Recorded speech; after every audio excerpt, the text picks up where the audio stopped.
Bhadradri Kothagudem railway స్టేషన్లో నాటు బాంబులు కలకలం రేపాయి. నాటు బాంబును కొరికిన వీధి కుక్క పేలుడు ధాటికి తునాతునకలైంది. రైల్వే స్టేషన్ పక్కనున్న చెత్త కుప్పలో నాటు బాంబులు ఉన్నట్లు గుర్తించారు పోలీసులు. రైల్వే స్టేషన్లో అనుమానాస్పదంగా పడి ఉన్న సంచులను రైల్వే పారిశుద్ధ్య సిబ్బంది చెత్త కుప్పలో పడేశారు. 3 సంచుల్లో 5 బాంబులు ఉండగా వాటిలో ఒక నాటు బాంబు కొరికి కుక్క మృతి చెందింది. మరో 4 బాంబులను స్వాధీనం చేసుకున్నారు పోలీసులు. ఉదయం వెళ్లే రైలులో నాటు బాంబులను తరలించేందుకు ఎవరో ప్రయత్నించి ఉంటారని పోలీసులు అనుమానిస్తున్నారు.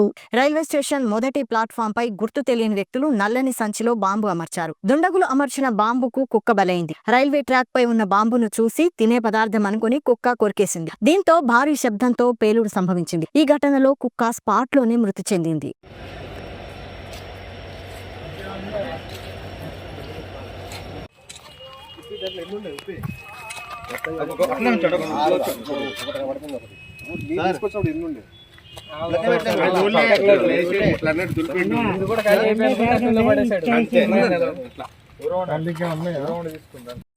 is coming on platform number 2.